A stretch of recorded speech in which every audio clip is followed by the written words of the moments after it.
AIADMK sir ஆயிரக்கணக்கில் அதிமுக இருந்து விலகுறாங்க. ஒரு சில அமைச்சர்களும் கூட அதிமுக இருந்து போய் வெளியே வர்றதுக்குண்டான சாத்தியக்கூறு சொல்றாங்க.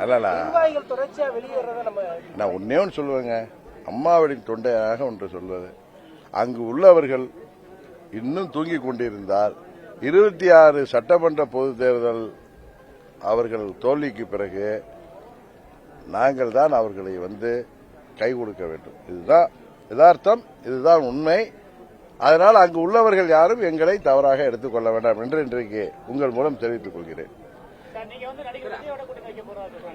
இல்ல யூகங்களுக்கெல்லாம் பதில் சொல்ல வேணாம்.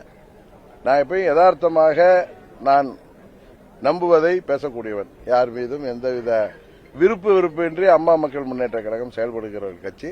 யாரை பார்த்தும் எங்களுக்கு பொறாமை இல்லை. இன்றைக்கு ஒருவரை அண்ணன் தம்பி என்று சொல்வது கட்சி ஆரம்பிக்கும் பொழுது அதற்கு பிறகு அவர்களை ரோட்ல நின்றுட்டு மானாங்கண்ணிக்கு, எங்க ஊர்ல சொல்லுவாங்க, மானாங்கண்ணிக்கு திட்டுவதெல்லாம் எங்களுக்கு தெரியாது. எங்களை விமர்சிப்பவர்களுக்கு பதில் விமர்சனம் சொல்லுவோம். மற்றபடி யாரை பார்த்தும் எங்களுக்கு பொறாமை கிடையாது. விஜய் அவர்களை பார்த்து அந்த கருத்தை தான் நான் சொன்னேன். ஜனநாயக நாட்டில யாருக்கும் உரிமை இருக்கிறது. அது ஒரு மிகவும் ஒரு பாப்புலரான ஒரு நடிகர். அவர் உச்சத்தில் இருக்கும் பொழுதே அரசியலுக்கு வந்திருக்கிறார். அதனால் மக்கள் மத்தியில் அதனால் ஏற்படுகின்ற தாக்கம் தேர்தலிலே ஏற்படும். எல்லா கட்சிகளையும் பாதிக்கும் தான் சொன்னேன். எல்லா கட்சினா எங்களையும் சேர்த்துதான். 2006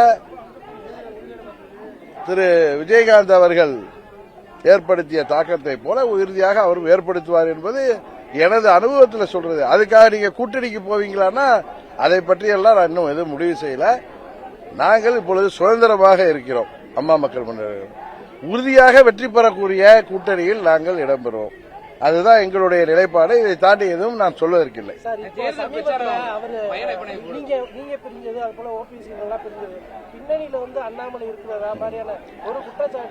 அது சும்மா சில பேர் கிளப்பி ஒரு குற்றச்சாட்டு.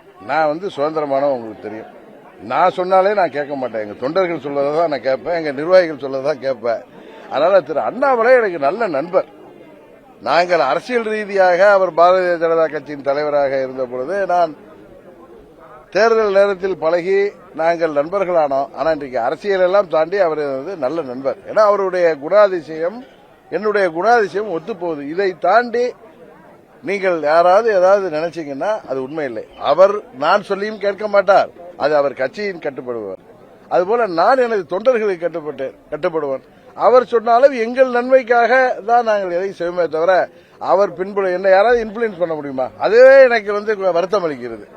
என்னை ஒருவர் தூண்டுகிறார் என்று சொல்வதே வருத்தம் அளிக்கிறது. அது நண்பர் அண்ணாமலை அதை போட்டு செய்யவும் மாட்டார். திரும்ப சொல்லிட்டார். இல்ல அவர் மூத்த அதிமுக நிர்வாகி. எனக்கு ரொம்ப நான் மிகவும் மதிக்கக்கூடியவர். அவர் நாங்கள் வேற்று அணியில் இருந்தாலும் அவரும் எங்களுக்கு எந்த பிரச்சனை இல்லை. இன்னும் சொல்ல போனா அங்க ஒரு எடப்பாடியை தவிர எங்களுக்கு யார்கிட்டையும் பிரச்சனை இல்லை. அவருக்கு எங்கள் ஆதரவு உண்டு. இன்றைக்கு கூட எங்கள் கழக துணை பொதுச் செயலாளர் சண்முகவேல் தலைமையில் எங்கள் நிர்வாகிகள்லாம் அவரை போய் சந்திக்கிறாங்க. அவருக்கு ஆதரிச்சு. ஏன்னா அவருடைய முயற்சி அவர் ஒன்றும் ரெட்டையில எனக்கு கொடுங்க, நான் பொதுச் செயலாளர் ஆகணும், நான் தான் முதலமைச்சர்லாம் அவர் தெருவுக்கு தெரு போய் கூவல.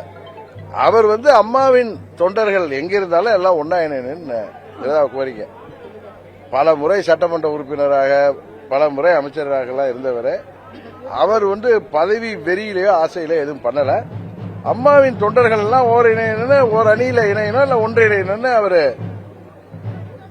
அவருடைய எண்ணத்தை வெளிப்படுத்தியிருக்காரு. அதுதான் அதுக்கு எனது ஆதரவு உண்டு. திருப்பி பழனிசாமி தலைமையில ஏத்துக்கணுமானா அதுக்கு ஆதரவு இல்லை. புரியுதா? கொஞ்சம் நீங்கள் தயவு செய்து புரிஞ்சுங்க. துரோகத்தோட போய் நாங்க எப்படி ஏத்துக்க முடியும்? எங்களை நாங்களே அழித்துக் கொண்டு இன்னொரு வாழ வைக்க முடியாது. தற்கொலை முயற்சிக்கு நாங்கள் என்றைக்கும் செல்ல முடியாது.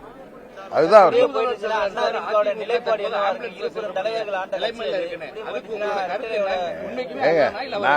நான் உடனே அவர் உதயநிதி ஸ்டாலினை சப்போர்ட் பண்றேன், உடனே திமுகவுக்கு கூட்டணிக்கு போறேன்னு நினைக்காதீங்க. அவர் சொன்ன கருத்து அதிமுக நான் பார்த்தது ஃபுல்லாலாம் பார்க்கல. நான் பார்த்தது ஏதோ ஊடகத்தில் வந்தது. அதிமுக பழனிசாமி தான் தலைமையில தான் இருக்கணும், அவர் நல்ல 100 ஆண்டு வாழணும், அவர் இருந்தாதான் எங்களுக்கு நல்லது, அவர் எதிர்கட்சி தலைவராக இருக்கணுங்கிறார்னா நாங்கள் ஆளுங்கட்சியாக வருவதற்கு பழனிசாமி தலைமையில அதிமுக இருந்தால்தான், இரட்டையிலை அவர் கையில பிடித்துக் கொண்டு தெரிந்தால்தான் நாங்கள் சுலபமாக வெற்றி பெற முடியும் என்று சொல்கிறார். இது உண்மை, இது யதார்த்தம். இதை புரிந்து கொள்ள வேண்டியவர்கள் புரிந்து கொள்ள வேண்டும்.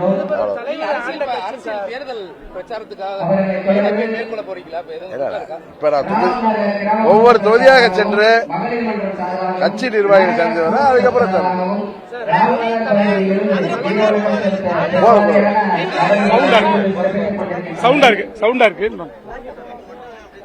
பிளே ஸ்டோர் மற்றும் ஆப் ஸ்டோரில் இருந்து பாலிமர் செயலியை QR கோடு மூலம் பதிவிறக்கம் செய்யுங்கள். செய்திகளை உடனுக்குடன் பெறுங்கள்.